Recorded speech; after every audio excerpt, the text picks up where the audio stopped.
बेटा ये video number 4 है और आपको पता है कि हम नेशनल इनकम के कुछ MCQ क्वेश्चंस डिस्कस कर रहे हैं।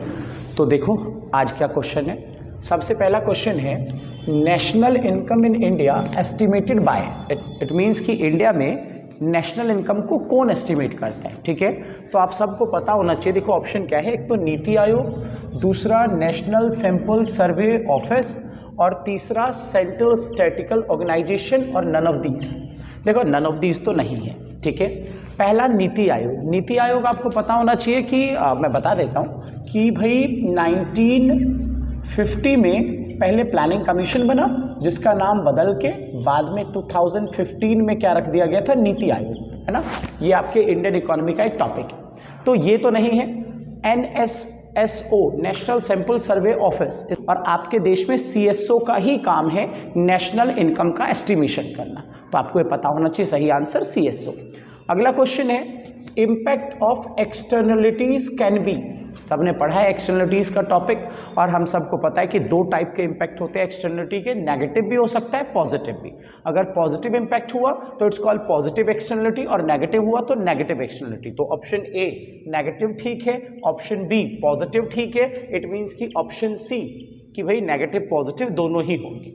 ठीक है, नेक्स्ट क्वेश्चन है आपका problem of double counting can be avoid by.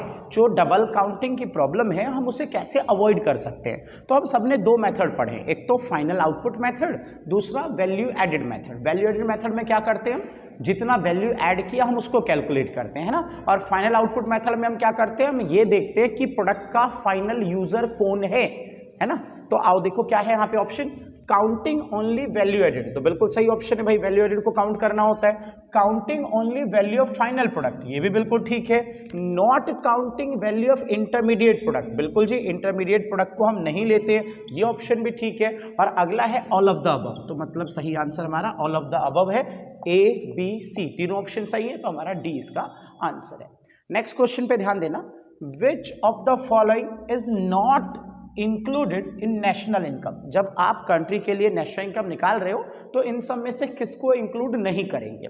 Point first है आपके पास payment of interest by a firm. देखो बेटा ये पेमेंट ऑफ इंटरेस्ट में ना मेरा एक फंडा है जो मैं आपको बताता हूँ। अगर कभी भी कोई पर्सन या कोई ऑर्गेनाइजेशन इंटरेस्ट का पेमेंट करता है तो उस इंटरेस्ट को इंक्लूड करना है या नहीं करना है वो डिपेंड करता है इस बात पे कि जिस बंदे ने ये लोन लिया है वो उस लोन का क्या यूज़ कर रहा है। अगर प्रोडक्शन पर्पस के लोन का यूज़ किया गया तो उस लोन के इंटरेस्ट को नेशनल इनकम में इंक्लूड करेंगे, और अगर जिसने लोन लिया वो लोन का कंजम्पशन पर्पस में यूज़ करता है तो फिर इस लोन के इंटरेस्ट को नेशनल इनकम में इंक्लूड नहीं करेंगे। तो यहाँ पे देखो क्या है, फर्म ने लोन लिया है तो सोचने की कोई जरूरत ही नहीं, फर्म का मेजर एक्टिविटी क्या है, प्रोडक्शन करना। तो इस फर्म ने जो लोन लिया है उस पर जो इसने इंटरेस्ट की पेमेंट की है वो नेशनल इनकम में इंक्लूड होगा।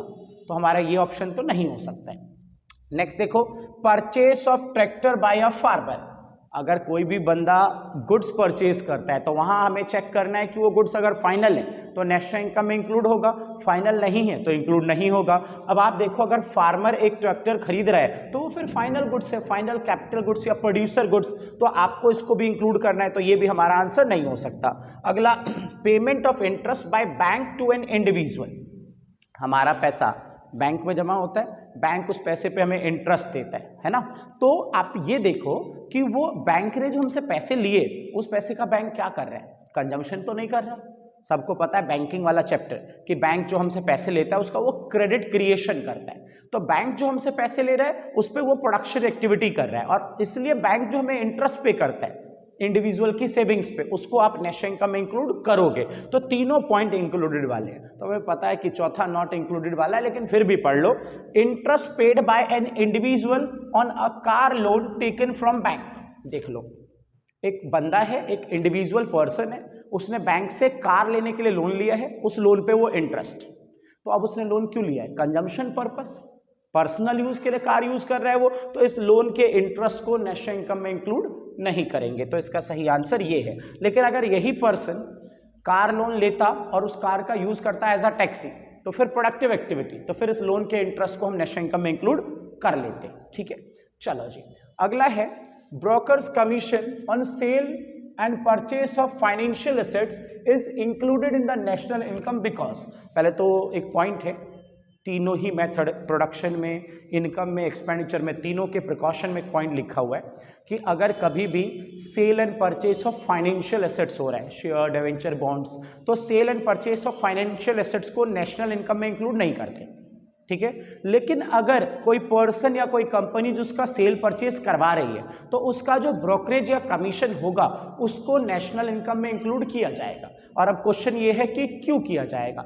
ऑप्शन पहला, it is part of gross domestic capital formation. नहीं जी, ये कैपिटल फॉर्मेशन तो नहीं है। Part of compensation of employ, बिल्कुल नहीं, ये सीओई भी नहीं है। Income earn for rendering productive services, ये बिल्कुल ठीक ऑप्शन है। अगर आप ध्यान से देखें तो क्या हुआ, जिस पर्सन को आपने कमीशन दिया है उस पर्सन ने आपको प्रोडक्टिव सर्विस दी है, उसने शेयर, डिवेंचर, बॉन्ड्स या तो आपके बिकवाए हैं या आपको खरीदवाया है, तो आपको प्रोडक्टिव सर्विस दे रहा है, इसके बदले आप उसे कुछ कमीशन दे रहे हो, तो वो आपको प्रोडक्टिव सर्विस दे रहा है, तो इस पर्पस की वजह से आप उसके कमीशन को इंक्लूड करते हो। तो ये आपका आंसर था। लास्ट देखो, with rise in national income welfare of the people, national income के बढ़ने के साथ साथ पीपल का वेलफेयर क्या होता है। देखो बच्चे, वैसे पॉजिटिव जो इसका आंसर है वो ये है कि नेशनल इनकम के बढ़ने के साथ साथ पीपल का वेलफेयर बढ़ता है।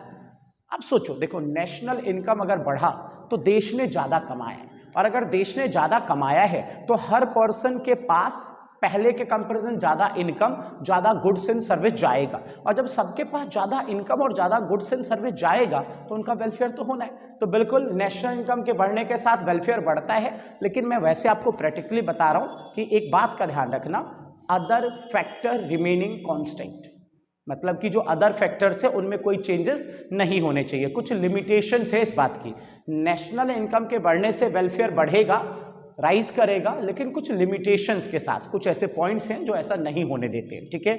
आपने पढ़ा होगा नेशनल इनकम के थियरी पोर्शन के 4th चैप्टर में संदीप गर्ग के हिसाब से, तो उसमें लिमिटेशंस के कुछ पॉइंट्स लिखे हुए हैं, जैसे कि डिस्ट्रीब्यूशन ऑफ जीडीपी, और जो है उसके अलावा non monetary transactions, externalities, population growth, अगर कभी जीडीपी ग्रोथ रेट से हायर होती है तो ये कुछ बातें ऐसी है जो जीडीपी के बढ़ने पर भी वेलफेयर नहीं होने देती। लेकिन यहाँ पे ऐसा कुछ आंसर नहीं देना, वो तो मैंने आपको थ्योरी पोर्शन के लिए बता दिया है। आपको सिर्फ ये पता होना चाहिए कि हाँ, वेलफेयर के बढ़ने से, नेशनल इनकम के बढ़ने से वेलफेयर बढ़ता है, ठीक है। तो ये क्वेश्चन आप कर लेना।